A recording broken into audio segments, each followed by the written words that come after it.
முழங்காலை மடக்கும் பொழுதும் நீட்டும் பொழுதும் படிக்கட்டு ஏறும் பொழுதும் இறங்கும் பொழுதும் ஏற்படக்கூடிய படக் படக் என்கிற ஒரு சத்தம் வந்து நார்மலா இல்ல அது ஏதாவது பிரச்சனை உள்ளதா?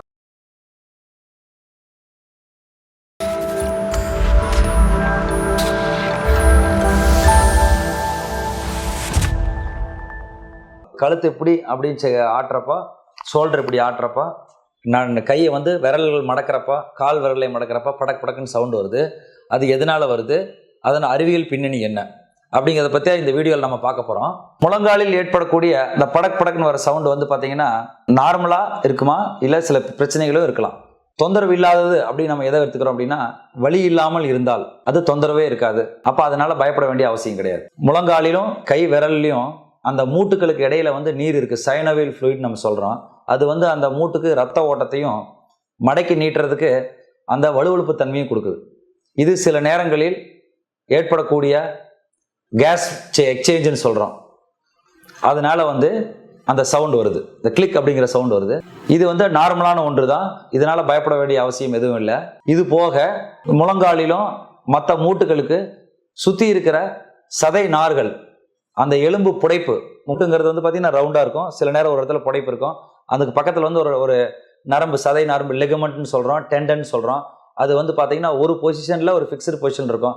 மடக்கிறப்ப பார்த்தீங்கன்னா முன்னாடி இருந்து பின்னாடி மூவ் ஆகும், நீட்டுறப்ப வந்து பின்னாடி இருந்து முன்னாடி மூவ் ஆகும். ஸோ அப்படி மூவ் ஆகிறப்ப போன் பம்புங்கிறோம். எலும்பு வந்து இந்த புடைப்பு மாதிரி இருக்கும், சில இடத்துல, எல்லா இடத்துலையும் ஃப்ளாட்டாக இருக்காது, கார்னராக இருக்கும். அந்த கார்னரில் மேலே ஏறி ஸ்வைப் பண்ணி கீழே வர்றப்ப அதை வந்து நம்ம ஸ்னாப்பிங் சிண்ட்ரோம்னு சொல்கிறோம். இதுவும் சில நேரங்களில் வந்து படக் படக்குன்னு சவுண்டு வரும், ஆனால் வலி இருக்காது. ஸோ இந்த வலி இல்லாமல் வருகிற இரண்டு முக்கியமான பிரச்சனைகள், ஒன்று மூட்டுகளில் உள்ள நீர் கேஸ் எக்ஸ்சேஞ்சினால வர சவுண்டும், மூட்டுகளில் உள்ள இந்த மூட்டுகளை சுற்றி இருக்கக்கூடிய சதை நார்கள், அது போன்ற பகுதிகள் எலும்போட புடைப்பில் முன்ன பின்னையும் மூவ் ஆகிறதுனால வர்ற கிளிக்கும் பயந்துக்க வேண்டிய அவசியம் கிடையாது. இந்த சைனோவியல் ஃப்ளூயிட், இந்த மூட்டுகளில் உள்ள நீர் வந்து அங்கேயும் இங்கேயும் மூவ் ஆகிறதுனால கேஸ் எக்ஸ்சேஞ்சினாலேயும் வருதுன்னு நான் சொன்னேன். ஸோ அப்போ அதை பார்க்கறதுக்கு முன்னாடி முதல்ல வந்து ஒரு மூட்டு அப்படின்னா வந்து எப்படி இருக்கும், அந்த மூட்டுக்குள்ள இருக்க நீர்ல என்ன இருக்கு, அந்த நீர்னால என்ன பிரயோஜனம், அதை எப்படி வந்து அந்த சவுண்டை உண்டாக்குது, டக்குன்னு ஒரு சவுண்டை வந்து எப்படி உண்டாக்குது அப்படிங்கிறத பற்றி இப்போ நம்ம பார்க்கலாம். இப்போ இதுதான் வந்து முட்டி எலும்பு. இது வந்து எந்த மூட்டாக இருந்தாலும், விரல்களாக இருந்தாலும், இடுப்பாக இருந்தாலும், முழங்காலாக இருந்தாலும், தோள்பட்டையாக இருந்தாலும், அதில் வந்து போன்ஸ் இருக்கும், எலும்பு.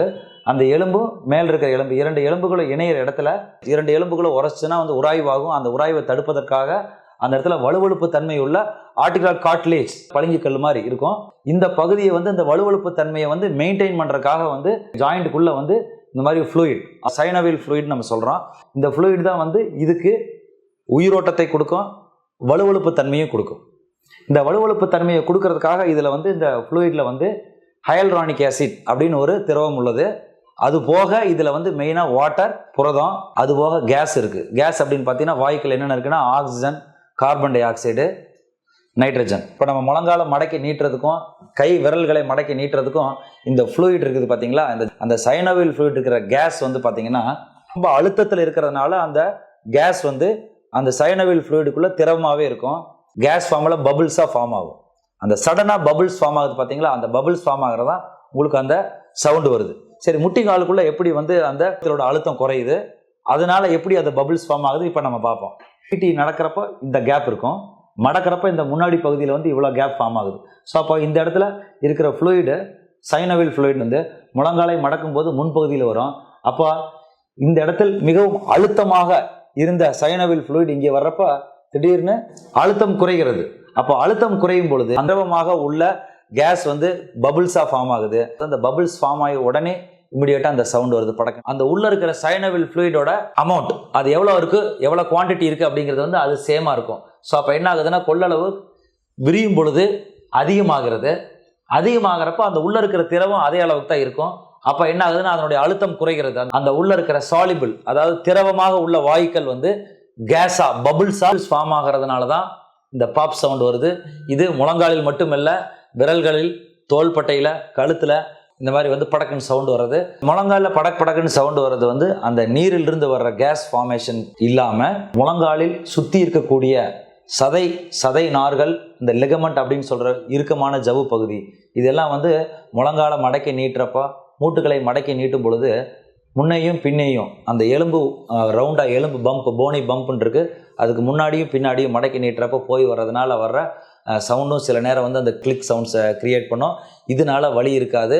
இது ரெண்டுமே வந்து வலி இல்லாமல் வரக்கூடிய மூட்டுகளில் வரக்கூடிய கிளிக் சவுண்ட்ஸ். இதனால எந்த பாதிப்பும் கிடையாது. முழங்காலில் ஏற்படக்கூடிய கிளிக் எல்லாமே வந்து பயப்பட வேண்டிய அவசியம் இல்லையானா அப்படி கிடையாது.